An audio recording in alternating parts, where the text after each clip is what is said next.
Hey there, glad you're here. President Donald Trump's One Big Beautiful Bill has officially passed through the House, and now it's not just a headline or a political talking point, especially if you're living on fixed income, receiving Social Security, or just trying to keep up with your bills. This is the kind of bill that could actually change how you file your taxes, how much help you get from programs like Medicare and SNAP, and even what happens at the doctor's office. Now, here's something you might not have heard. If you're a senior making under $75,000 a year, you could be eligible for a brand new $4,000 deduction. That's real money that could ease the pressure come tax time. But it doesn't stop there, and not all the changes are so easy to celebrate.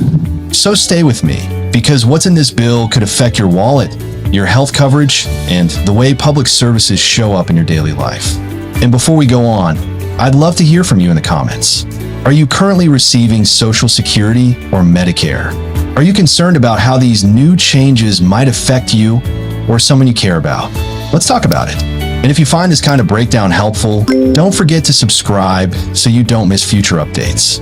So, let's start with one of the biggest headlines from this new law: taxes. If you remember the Trump tax cuts from 2017, this new bill makes those cuts permanent. That means the lower corporate tax rates are sticking around. But it also adds some new tax breaks that a lot of people weren't expecting. For example, tips are no longer taxed. Same goes for overtime pay and even the interest you pay on car loans, if the car was made in the US. That last part's important. And if you're a senior on a limited income, there's now an additional $4,000 standard deduction if you make less than $75,000 a year. That's per person. Married couples filing jointly could get double that. So if you're someone who's been paying taxes on a modest retirement income, this might actually help. Now, I know some of you have been asking, what about the promise to stop taxing Social Security benefits? Well, that didn't happen. Instead, this deduction is being offered as a kind of compromise. It doesn't fully remove taxes on your benefits, but it softens the blow a bit, especially if your income is on the lower side. And that said, not everyone is feeling the same relief. According to the Congressional Budget Office, wealthier Americans are expected to gain more over time from this bill. In fact, the top 10% of earners will see their resources increase by about 4% by the year 2027. But folks at the bottom could actually lose out, some by as much as 4% by 2033. And here's where things get more complicated. To make room for all these tax cuts, estimated to cost around $3.8 trillion over the next decade, Congress is cutting spending somewhere else. And a big chunk of that is coming from programs like Medicaid, SNAP, and yes, Medicare too. Let's take Medicaid first. This bill introduces new work requirements. If you're a childless adult on Medicaid, you'll need to prove that you work at least 80 hours a month or risk losing coverage. And that starts as early as 2026. States are also now allowed to add co-payments and even kick people off if they don't finish the right paperwork on time. So what does that look like in real life? Well, one estimate says nearly 9 million people could lose their Medicaid coverage. That includes some folks with disabilities or chronic conditions who may not qualify for exemptions. The argument from Republican lawmakers is that this encourages people to work and helps prevent fraud. But critics say it's punishing people who are already struggling, especially those with limited access to jobs or technology to keep up with all the forms. And then there's SNAP, or food stamps. The bill extends work requirements to more adults, including parents with kids as young as 7. States are also being told they will need to start paying more of the cost for SNAP benefits. That's a pretty major shift, since SNAP has always been mostly federally funded. So what does that mean for you or your community? If you live in a lower income area or a rural state with fewer resources, these changes could make it harder to qualify or maintain benefits. And with food prices still high, this has a real impact on people's ability to keep groceries in the fridge. Now, let's talk about Medicare next. So, Medicare isn't being restructured from the ground up, but automatic cuts are on the horizon. About $500 billion could be trimmed from Medicare due to deficit loss.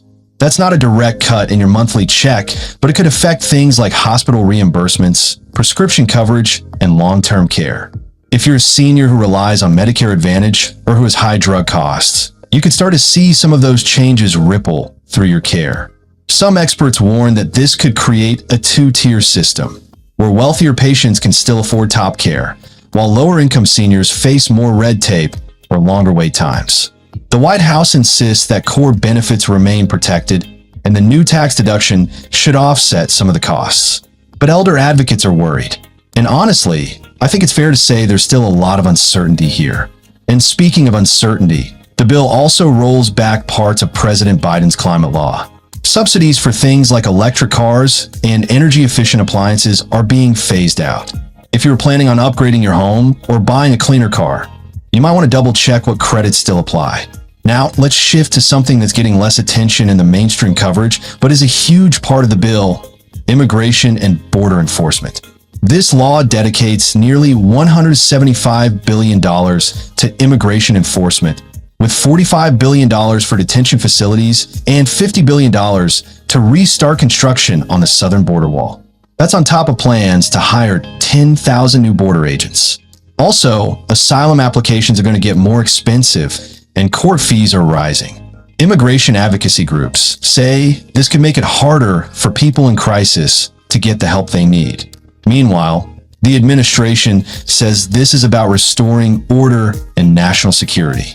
This is one of those parts of the bill that really highlights how divided public opinion can be.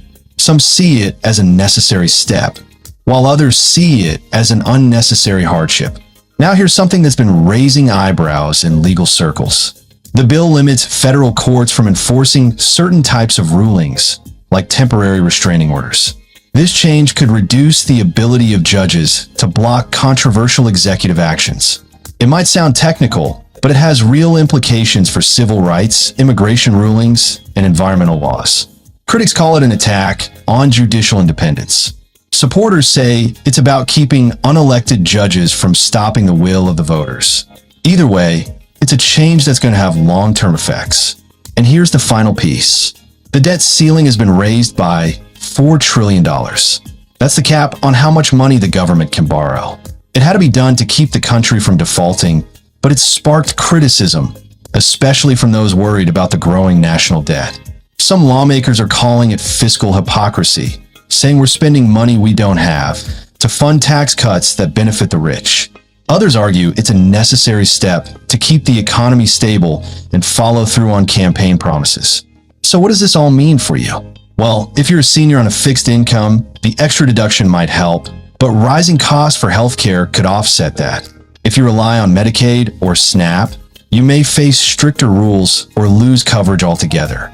And if you're younger and trying to plan ahead, the long-term debt and healthcare cuts could reshape what retirement or government support looks like when you get older. It's a complicated bill. Some will gain from it. Others might struggle more. And most of us will feel it one way or another, whether through our taxes, healthcare, or just the way public programs work. Let me know what you think in the comments. Are you worried about your benefits? Do you think the bill goes too far or not far enough? I read every comment, and your experiences help shape the kind of content I bring to you. And if this helped you understand what's really going on behind the headlines, go ahead and hit that subscribe button so we can stay connected. Thanks for being here. Take care of yourself, and I'll see you in the next one.